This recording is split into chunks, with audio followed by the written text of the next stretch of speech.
Y'all have been seeing it. We got Ethereum ETFs, we got Bitcoin ETFs, and we even have Hedera and Solana ETFs. On today's video, we're going to be diving deep into corporate adoption. And I got two blockchains that I want to put on your radar and educate you more about on today's video. Let's get started.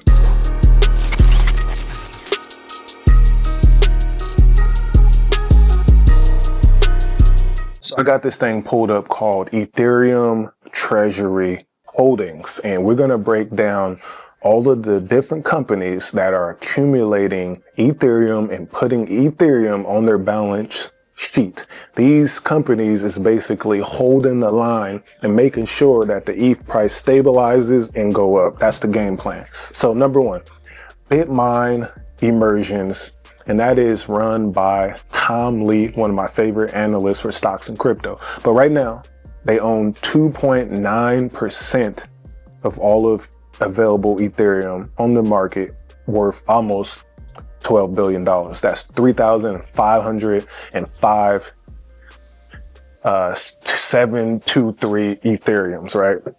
3.5 million. And then we have SharpLink Gaming, known by SBET. They own 859,000 Ethereum. Then the Ether Machine, a New York company, about 500,000 Ethereum, and Bit Digital owns 150,000 Ethereum. Then Coinbase itself as the number 5 owner with 148,000 Ethereum, and ETHZilla, and then the list goes on. A lot of companies, a lot of Ethereum, a lot of money that they have put there. So the treasury ETH dominance is at 4.5%.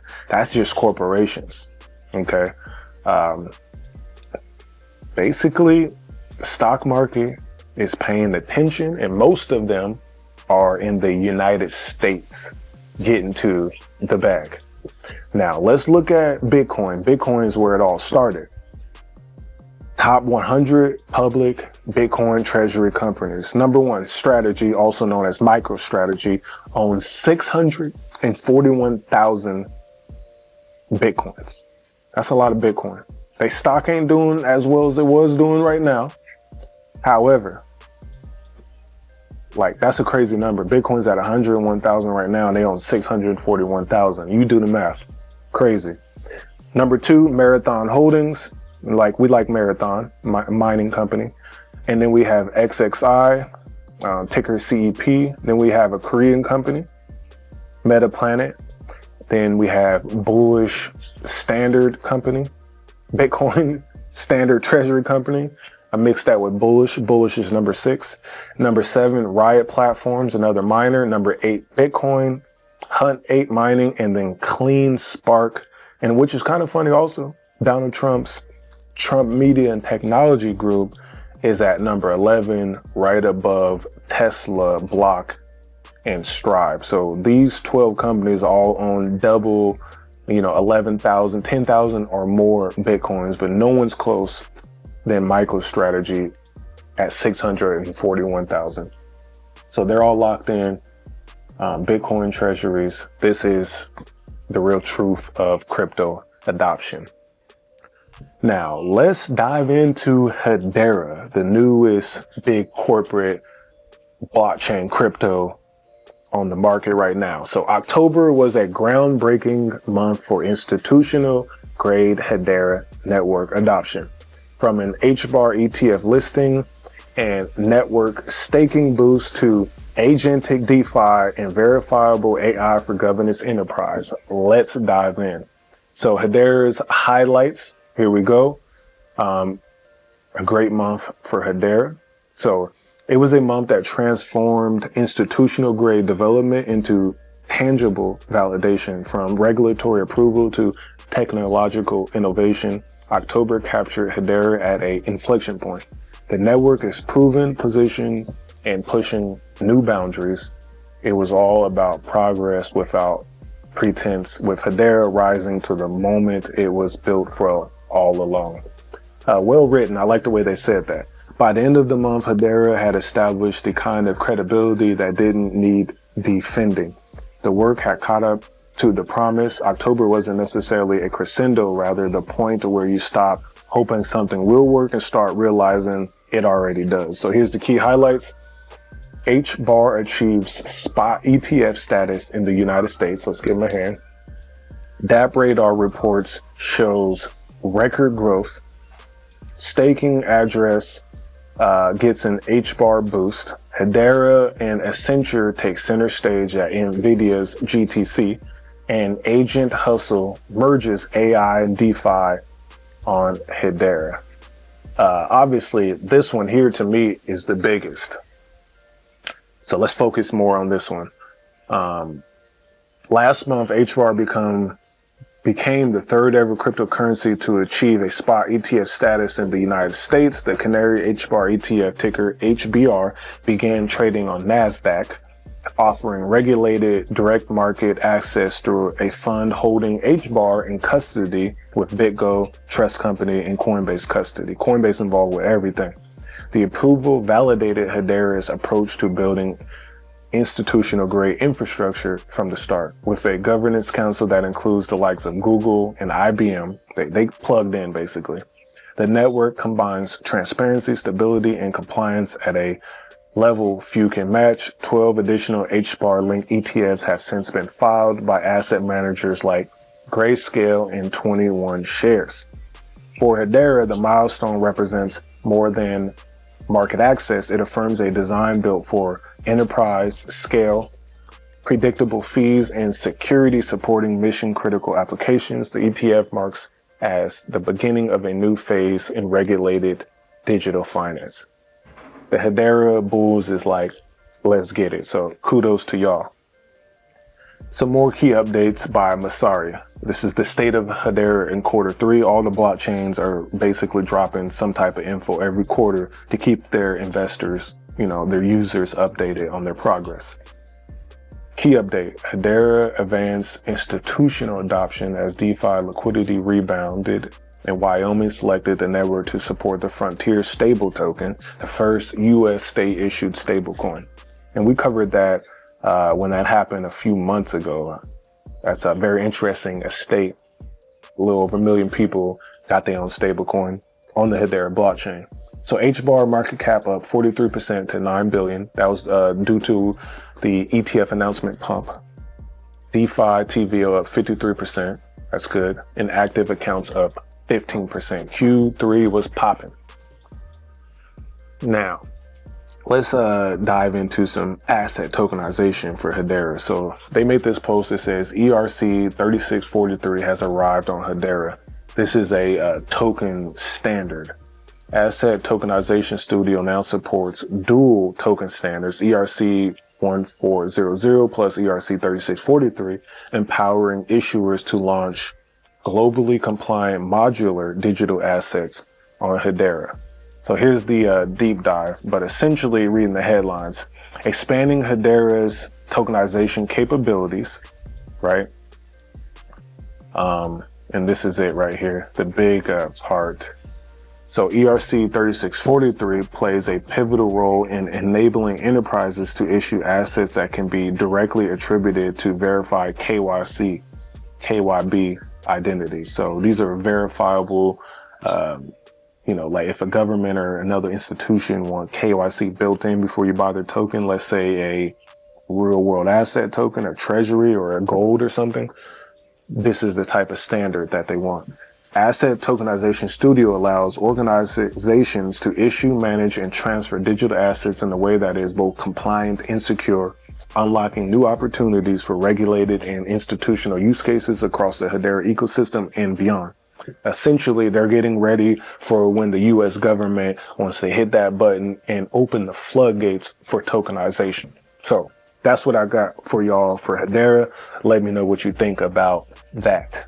Moving on to the next real world adoption crypto blockchain solution, Chainlink. Chainlink made a post here, and they have retweeted the CEO of Robinhood, the founder of Robinhood. They say markets that are 24/7, 365, settlement that's instant, accessibility that's global, transparency that's verifiable, composability that's compounds, trust that's mathematically guaranteed, tokenization and on-chain finance is inevitable. They Thanos right now. Okay. This has been interesting. So SmartCon was an event that Hedera Chainlink throws every year. Quote, we're looking to tokenize 100 trillion in assets. This is the CTO of digital assets at DTCC. At SmartCon 2025, leaders from Euroclear, DTCC, and EY discussed a massive opportunity of upgrading financial market infrastructure using blockchains and secure interoperability solutions. So this is a whole video. Y'all should check it out. I've been watching more of these Chainlink presentations and panels on YouTube, educating myself more about what they got going on as a Chainlink holder.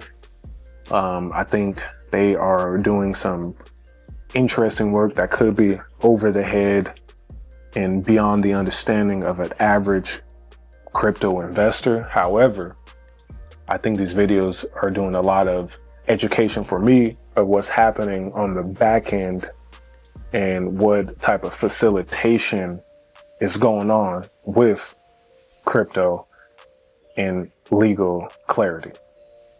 All right. And then this one I actually watched too recently. Ethereum co-founder and Consensus CEO explains why institutional adoption of Ethereum is accelerating at SmartCon 2025. So I want y'all to watch this clip right here.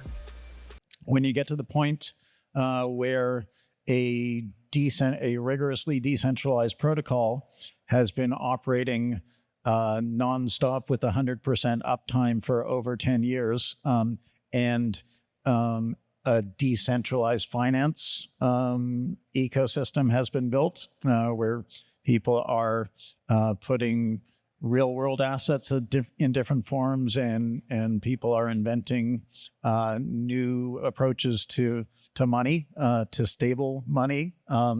It starts to be really, really hard to ignore. So this guy talks more clear, I'll say, than Vitalik. Still kind of funny also. However, what he's basically explaining is the institutional adoption and why it's accelerating. And them boys have been cooking behind the scenes. So here's some key takeaways from SmartCon 2025. We're going to go through some of these main headlines here. Let me zoom in for y'all. The Chainlink runtime environment is now live, the all-in-one orchestration layer powering the next massive leap in the adoption of on-chain finance. UBS has successfully completed the world's first in-production end-to-end tokenized fund workflow leveraging Chainlink's digital asset transfer agent technical standard. And Chainlink announces Chainlink Confidential Compute, a breakthrough service that unlocks private smart contracts on any blockchain. They're pushing privacy, they're pushing tokenization, and basically KYC compliance. So the whole thing about crypto being kind of for the people, by the people is kind of over. Now it's crypto blockchain for the governments and corporations of the world, but we can still benefit by purchasing these assets, and as they go up in value, we could start our own strategic reserves. So basically Chainlink have a few revenue models now that they're going to be pushing. And the good thing about Chainlink, especially if you're a holder, is this Chainlink Reserve.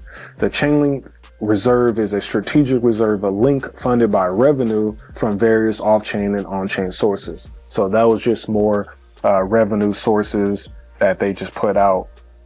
And then now Chainlink has another way to make money to buy more of its token.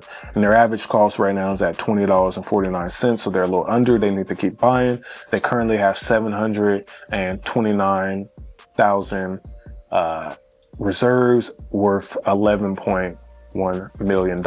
And they are consistently buying every week on schedule. And as they buy, they're obviously, as the price went lower, they're getting more bang for their buck. So as a Chainlink holder like myself or some of you out there, let's let them keep cooking, y'all. Let's let them keep cooking. So that was a full breakdown of institutional adoption between the Ethereum and Bitcoin strategic reserve by corporations, and also what Hedera has been up to and what Chainlink has been up to. Make sure y'all hit that like button. Make sure y'all subscribe and let me know your thoughts in the comments below. Passive income. Gold in my dental. Thank God for my mental. Investor fundamentals. Told my girl it was simple.